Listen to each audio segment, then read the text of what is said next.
It's Adam Zurada. Hi, welcome everybody. He's from enterprise business. Yes, I'm working for Swisscom. I arrived here from Zurich to share something with you.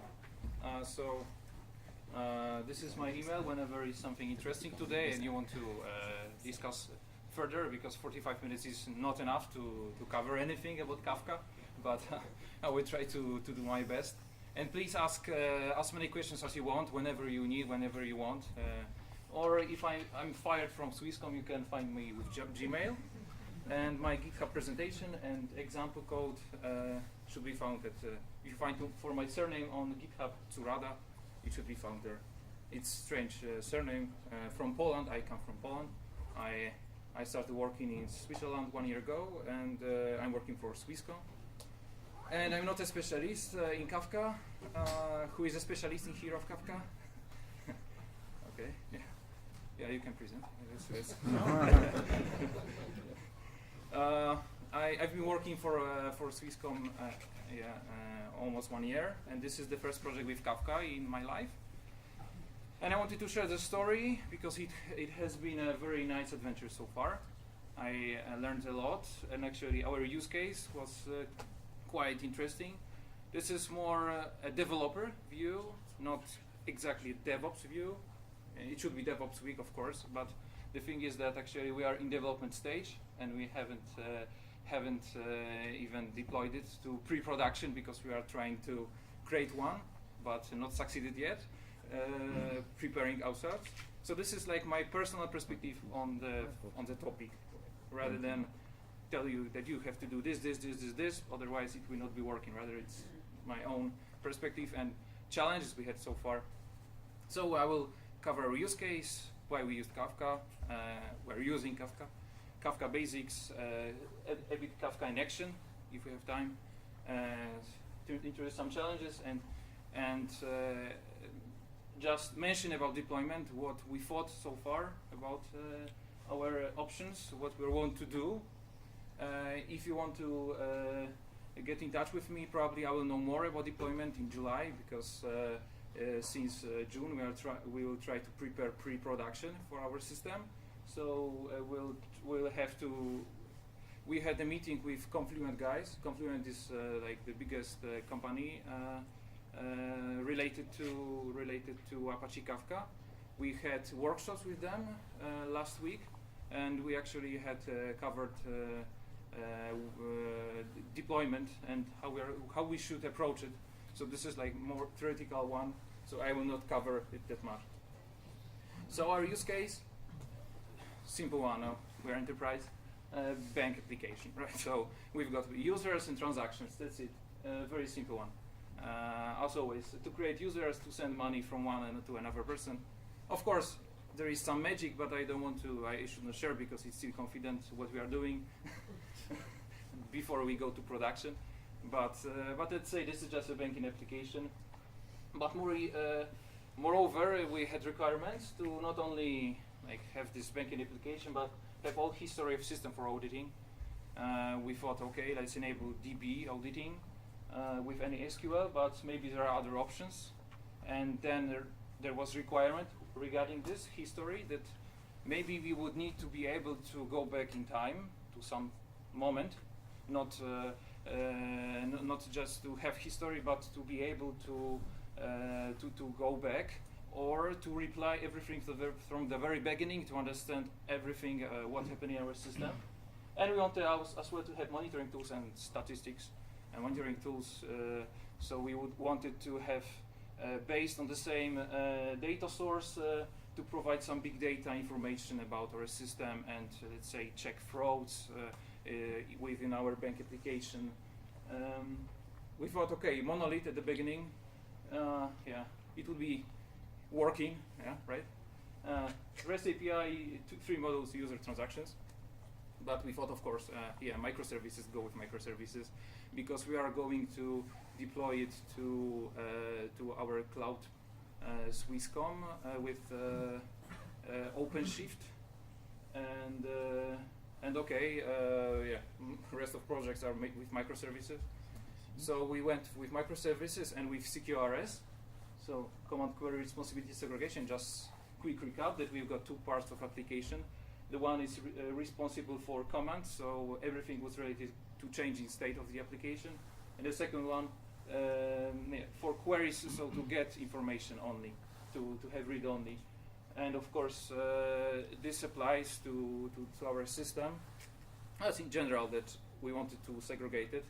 With microservices, you can see here, the first option we had with the secure REST is this queries REST API, commands REST API, and here are two microservices, and between them, it's communicating with REST connection. It will be working. We thought about Spring Cloud to apply for, because we are working in Java with Spring applications, and we thought Spring provides this Netflix solution.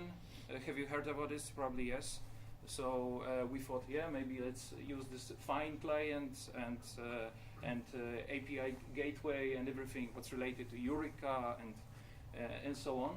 But we thought, okay, we are going to have Kubernetes. So for Kubernetes, we have more options that actually API gateway, and others can be, and the scaling can be done on Kubernetes on Docker level instead of plain Java applications. So we thought, yeah. Questions? Is it clear what I'm telling you, like explaining, or am I going too fast, too slow? Is it okay? Okay. So we thought event system, because yeah, we had everybody of us with architects included. We had experience with RabbitMQ, with ActiveMQ, with IBMMQ, with JMSs, and we're thinking, yeah, maybe let's think of instead of communicating between microservices with REST API, but rather to have an event system. We thought about this because we knew that it's going to be growing. There are going to be more and more modules, more and more microservices, and it would be more complicated. We thought it might be getting more complicated to design it with REST API. Of course, it would be working. Everything would be working. Google is doing YouTube with MySQL inside, so and it's working for everybody. So it's up to us engineers what we are going to do with how we are going to use technology. So we can do everything with everything, but the project why it's quite interesting, because it was completely new project from the very ground up. So we had all options. We could do whatever we wanted, and nobody is going to control us about this. Rather, we had to convince why there are advantages, disadvantages of the whole solution. Another thing what we were trying to consider, so we decided maybe let's go with event system, but then we thought where should be the database of it, and the question we had, so where is the source of truth if we've got a lot of databases, and we thought about its life cycles. So we had another option to have one database of it. You will see why I'm talking about this, because actually there is event sourcing. So actually what we realized that Kafka itself, when we checked it, is actually capable of saving all the messages of the events inside. We don't need to have any, like here, we don't need to have any external database, let's say SQL database, to send, let's say, the changes inside our application, but rather to keep it inside the event system itself. So the database would be, event system would be responsible for saving all the information, to have this commit log of everything, of all the events inside our application. And this event sourcing, which we had to have, because there was this requirement I mentioned about, that we wanted to have history of everything, and we wanted them to have other applications connected, to have, for example, monitoring tools, to have big data related to this. So as you can see with event sourcing, so here is a history of all events which is saved in our system, and there can be a lot of different applications which can read the data, not only once but many times, and you can add new ones and to read from the very beginning all the data as well, or to say that we want to start from this point to read something, or from the end. So this one. Why Kafka popularity is growing? This is charged from Google Trends, and there is GitHub, opened, closed issues. Actually, there are more open, but yeah, it's growing, and there are more and more interest in this, so it's good that they discover more and more things. Other options, yeah. Everything would be working probably, but we need to think about exactly use case. The closest for our hearts were RabbitMQ and Kafka. And I thought maybe it would be interesting because probably for most of developers, RabbitMQ is quite close for and most experience with. And why, for example, what's the difference with RabbitMQ and Kafka? This is quite interesting. You don't need to read the whole thing, but I'm not that smart, and the guys on Quora, that this guy told that a messaging framework, this RabbitMQ, while Apache Kafka is a streaming platform, combination of messaging, storage, and processing. So this is the one which I mentioned already about, that you can count on it, that it will keep all the data, a database itself, and it will manage to communicate between other guys. And the second thing, which was interesting, what I found is that its popularity, Kafka's popularity, comes from allowing more flexible and agile consumer patterns. Essentially, the consumer is in control. You don't need to have subscribed to the queue and up and running. When the message is produced, you can subscribe to it later, days, weeks, months, and still get all messages.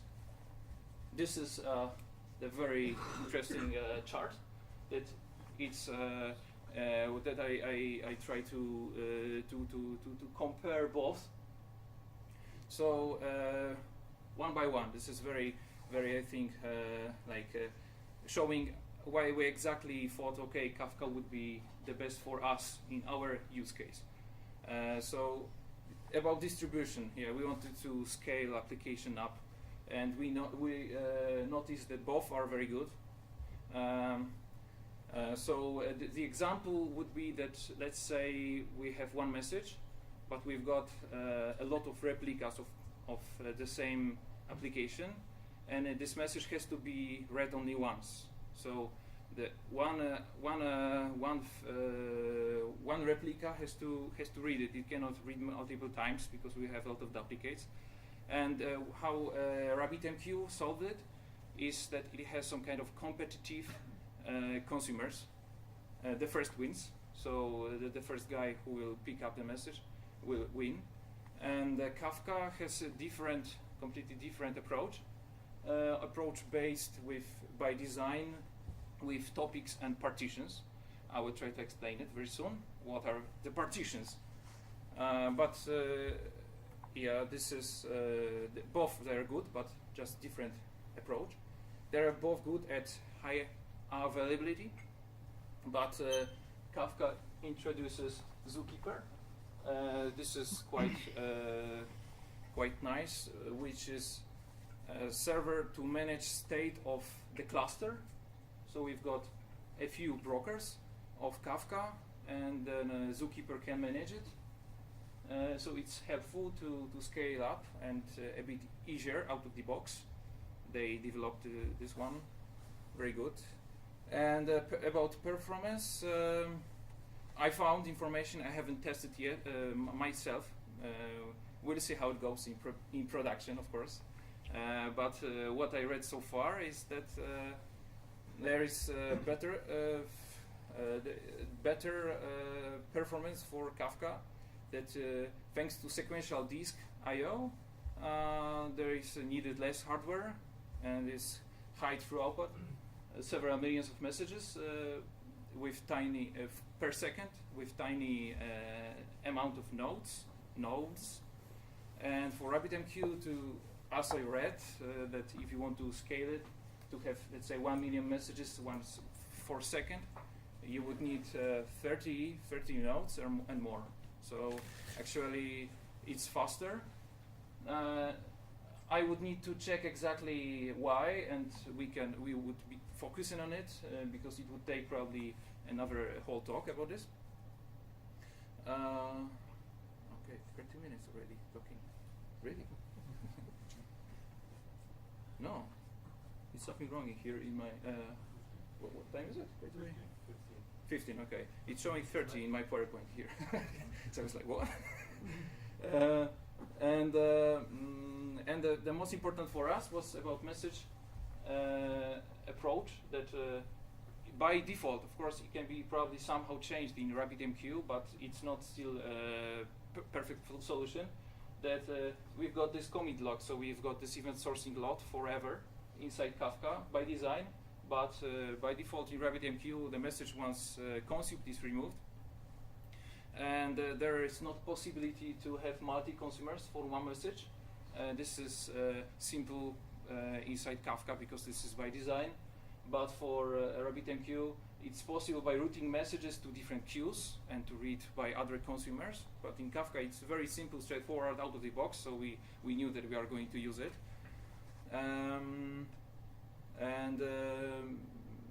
This was very important for us as well, the message persistence, because Kafka is going to keep message for 100%. It's going to be kept, and we are not going to lose anything. But for RabbitMQ, what I found in the docs, that the persistence guarantees aren't strong. And you can see here that actually making messages are persistent, this is from rabbitmq.com, doesn't fully guarantee the message won't be lost. So I was thinking, okay, we're thinking, let's maybe there are more and more things which are like convincing us to use Kafka in our system.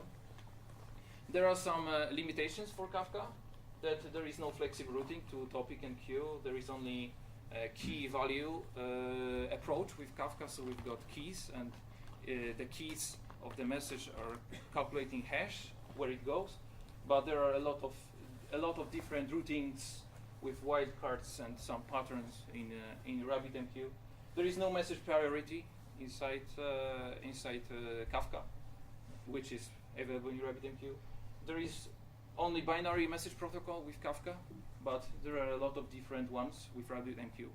So it's up to our use case what we want to have. So we wanted to have event sourcing. We wanted to have and important for us was as well. Actually, message, as you can see, compaction and encryption is as well more available in Kafka. But important was for us, which one is it? Stream processing. Yeah, we wanted to have this cool library, Java 8-like, that we can stream information very, very clearly. This is this Kafka Streams API, which I'm going to show you, which is very interesting. Do you have any questions so far? Okay. Kafka basics. I will try to explain very fast, because I sent some kind of survey to you, and actually wanted to cover some Kafka basics as well, a bit. So I thought, let's try to explain it very briefly. And actually, the idea is very simple. This is a topic.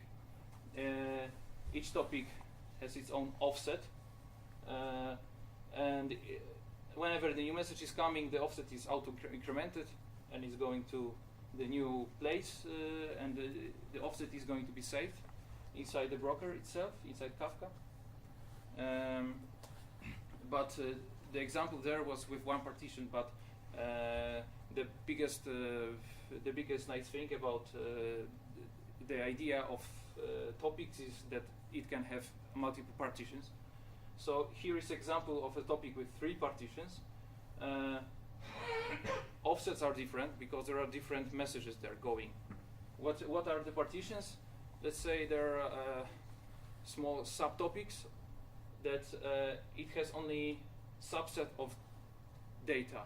It does not contain, it's not like replication. It's rather that we've got a message which is coming from here, and the Kafka itself is deciding where it should go. It's trying to balance it. So usually, if we don't use keys, because there are 2 options, we can use keys for messages, or we don't have to use them. If we don't use keys, Kafka is going to choose randomly the one just to balance it somehow. But the better option, and keep it in mind, that I do not encourage you to use messages without keys because actually our whole system is based on key value, and the key is quite important because we can have a lot of nice things, cool features. For example, the one is that when we have one key, which would be, for example, key A, and we would produce, let's say, 5 messages with key A and different values, but the key would be the same. It would go to the same partition always. So because Kafka internally calculates hash from bytes, the hash, and it's a modulo number of partitions. So actually, this will always go to the same partition, and it's quite cool and interesting.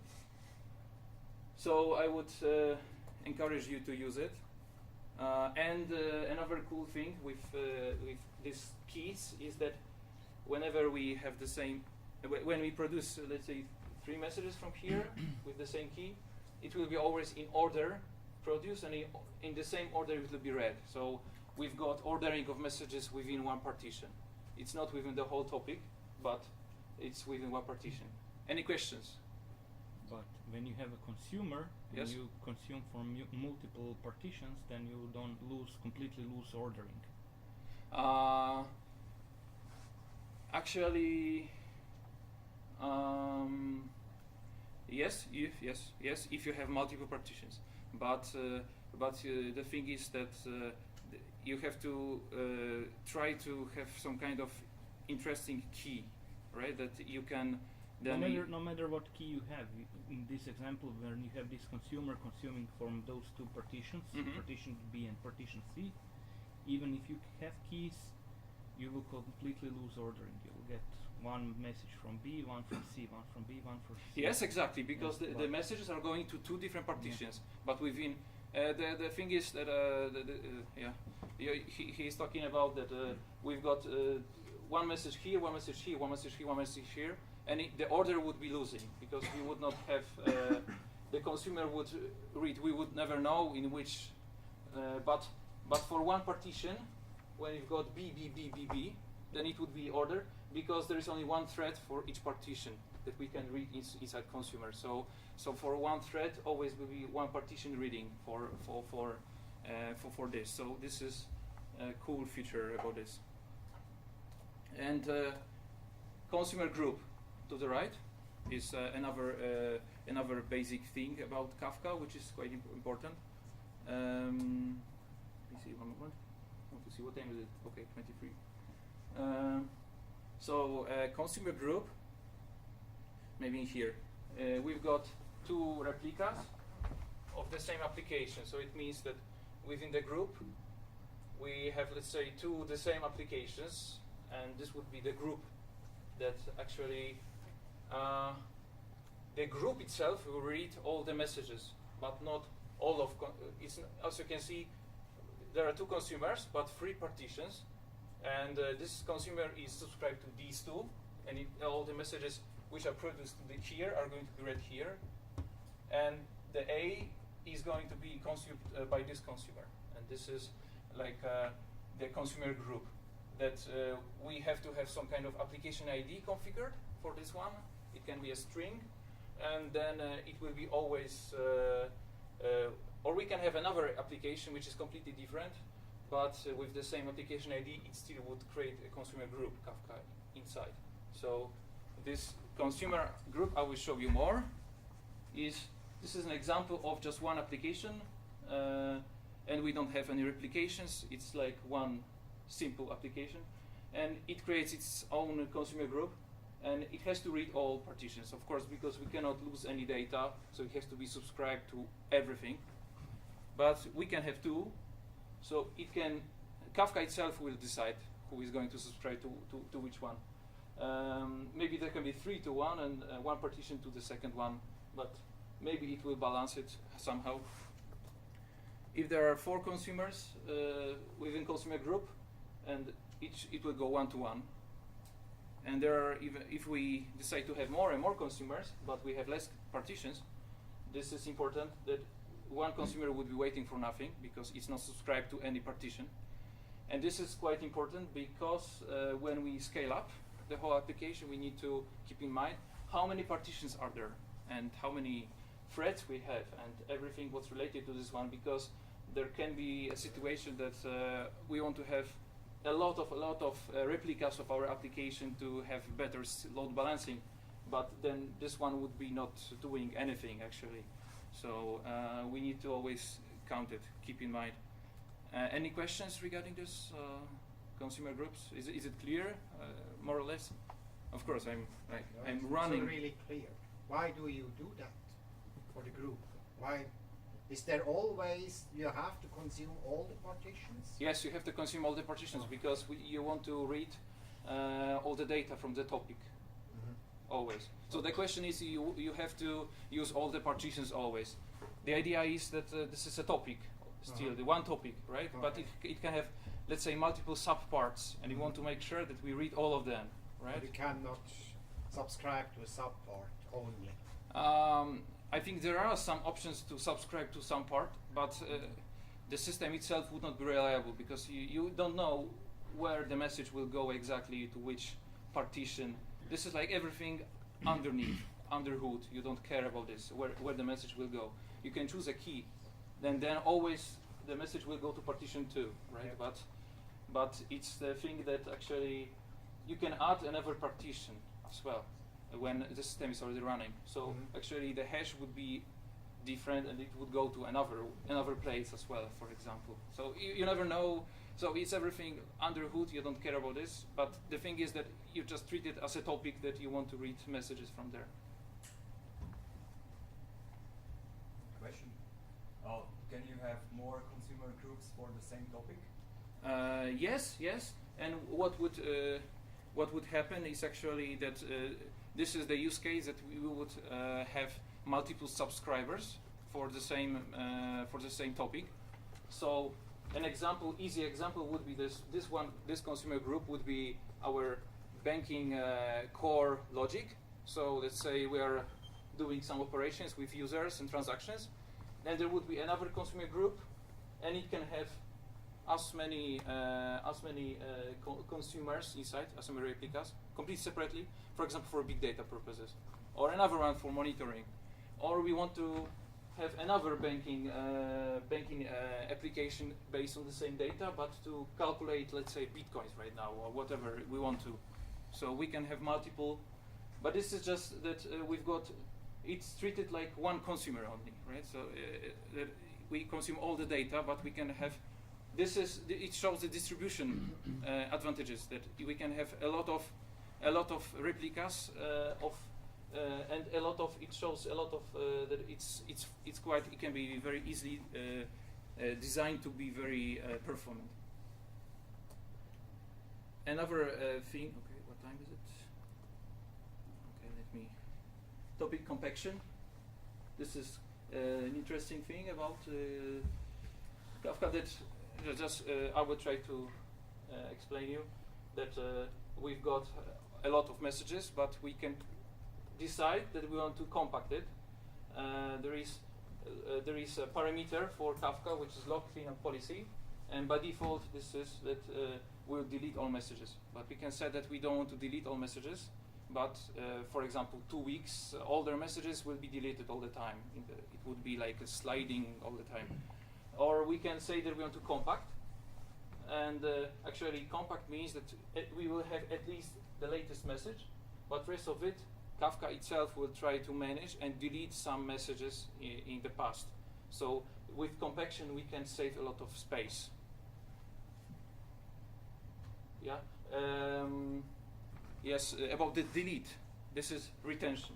So we can choose how we want to delete messages from the Kafka. It can be done by milliseconds, by minutes, by hours, or by the partition size in bytes. But if you want to have it forever, as we wanted to have most of the topics forever, to have it to -1.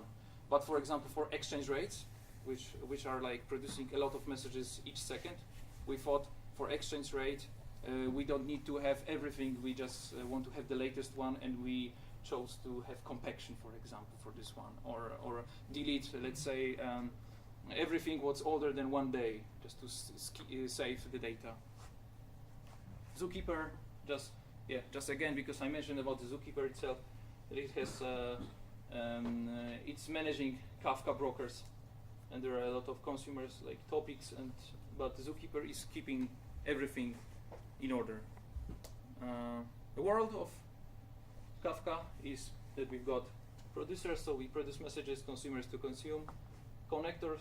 I will not cover it because we don't have time, but this is helpful to export the data from Kafka outside the world. So whenever we need, for example, external database or JMS connection, MQ, whatever, Kafka provides out-of-the-box solutions for this one, so you can export, you can use it, and you can export data. And there is stream processors, which is both producers and consumers. That's why it's this Nescafe 2-in-1, because actually it produces and it consumes messages at the same time. Yeah, let's try to run very fast, because yeah, I think a few minutes I can show you Kafka in action. So locally I'm using Kafka with Docker, and I will try to show a bit briefly Kafka streams and maybe some tests. But we are going quite, 10 minutes. He's showing me that I've got 10 minutes. So. Yeah, 1 moment. I will try to now show you my screen. Extend duplicate, yeah. Okay. Okay, so to show you Kafka first.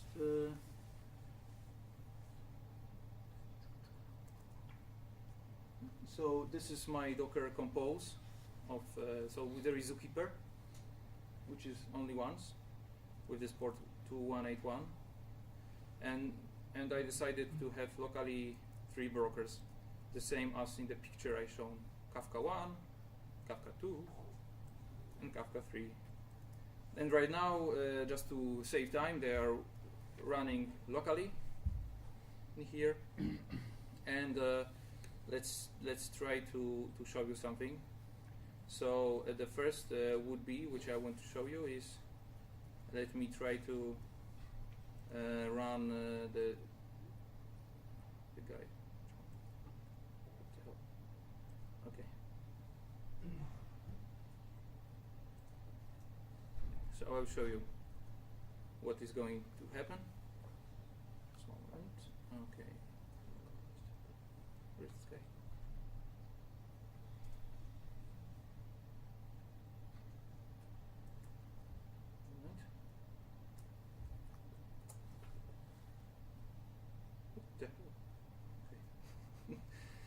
Local host 8.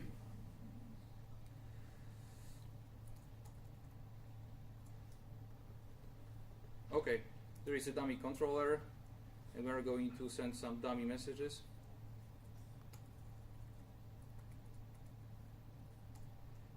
Let's send it, and I will show you the code, what happened. So the message was sent, dummy, and this is the whole logic of it. This is quite simple. To produce a message, we configure producer with some in here. Yeah, that's it. That actually what I'm doing, I'm running Spring Boot application, and I'm trying to use a bean. So trying to combine both worlds. This is like Kafka plus the Spring itself, and this is quite interesting.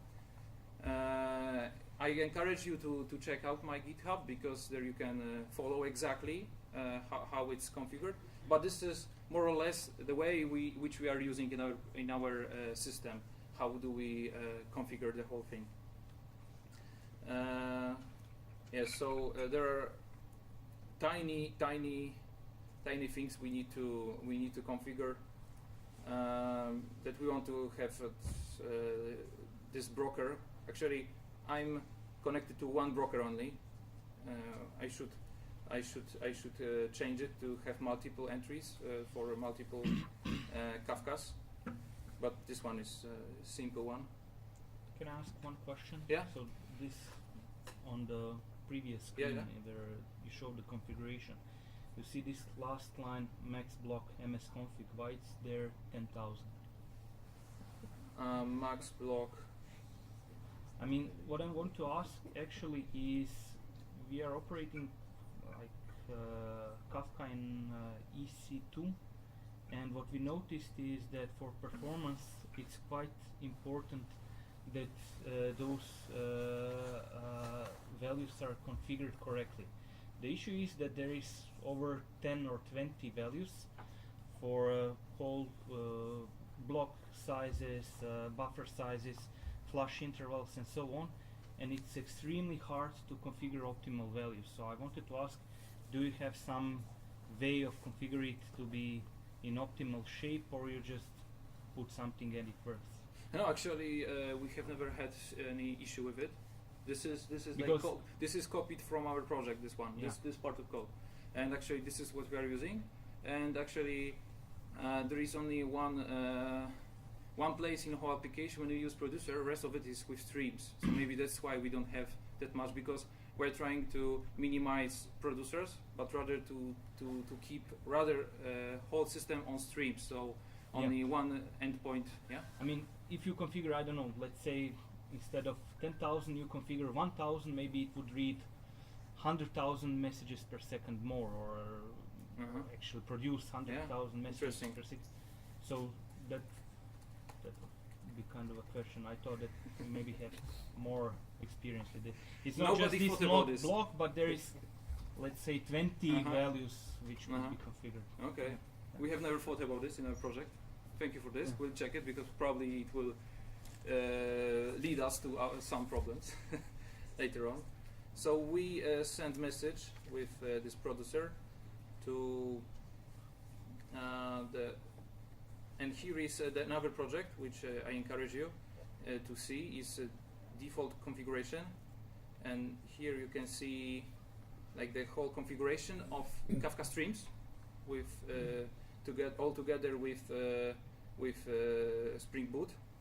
So there are like beans, exactly how we use inside our system, and for Kafka streams, there are some configs in here, the same like producers, most of them Bootstrap, but there are some more important ones, like for example to have transactions enabled, we need to have exactly once in processing warranty config. And next thing we wanted to have is that when we had this realization problems, we didn't want to go down with the application, but we wanted to log it and continue working of the application. And here, this is how you write the whole application. Actually, of course, it should not be in one place. But the thing is that you define what kind of Kafka Streams application you want to have, with key and what kind of values. For simplicity, I put it as a string. But in my GitHub, there is an example with JSON, how to configure it to read the JSON models, and how to serialize and deserialize it. 5 minutes. For example, how does it work? That actually we are subscribed to the topic dummy, and we can do a lot of things with this. And then at the end, we can send messages somewhere to dummy out, for example, another topic, and then another place, another application can read from there. And in here we can do a lot of things. We can do filtering, so we can filter what kind of messages you want to pass. We can map. We can do left joins. We can do aggregates, group by. We can group. There are a lot of things I'm not able to cover. I would like to explain you a lot, but I've got 5 minutes. So, actually, I wanted to cover a lot of more with the code and show you multiple partitions reading from the same source and two replicas, but we don't have time for it. Rather interesting, probably would be to focus on our challenges right now. And of course, if you need anything from this development point of view, just reach me out. easily. We can discuss what are options, and if you need any help, yeah, as long as I'm able to help. I wasn't able to help with this one, but maybe I had some experience, some problems we discovered so far that would actually lead us to, yeah, we went here. This is an example of Docker Compose.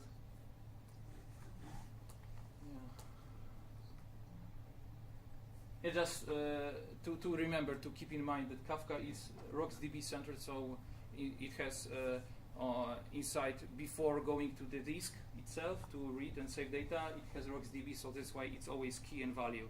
So idea behind the whole Kafka is that it's key and value centered. So here are the challenges. Let's focus on this one. The first thing is that we were thinking, how can we save, let's say, a list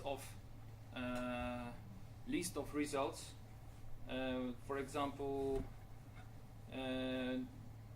in case of, let's say, positions in the bank for transactions, fiat positions or whatever, that we thought maybe we can have one key, which would be a customer key, let's say customer UID, and there could be a list of positions in there.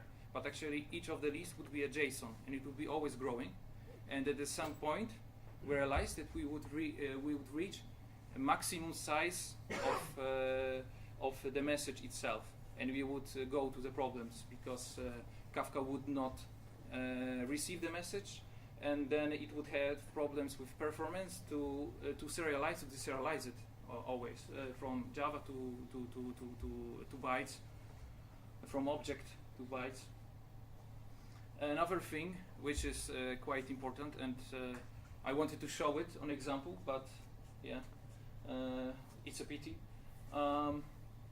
There are tables and global tables inside the Kafka, which are that each message is like a commit log, that we've got history of everything, but by table we mean that we can have for each key inside the Kafka the latest value.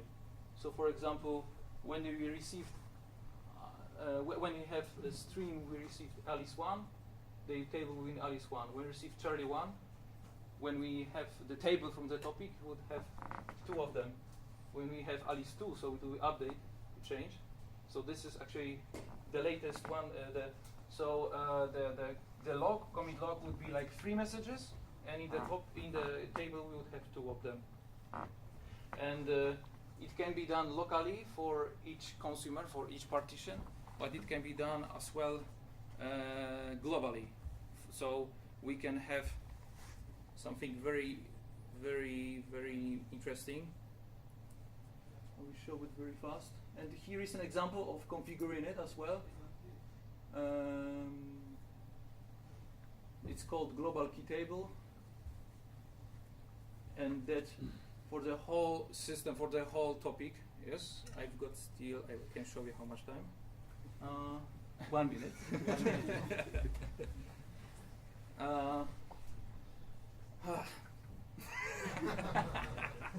I wanted to share you with everything. I thought that 45 minutes would be not enough, too much, because this is my first talk in my life. So I'm sure everybody will contact you after. Yes. Yes, maybe questions, because I think I'll keep it. Before you run out of time, I have a question. Are you running your own Kafka cluster or consuming this as a service from somebody else? And if you run your own cluster, where do you store your data? Because if this stays forever, you will have to treat petabytes of data in the future. Yes. Is this under your control, or do you Yes, consider it as a service? actually, what we decided to do is that for pre-production, we want to have 6 virtual machines, and there to run a plain Kafka without Docker.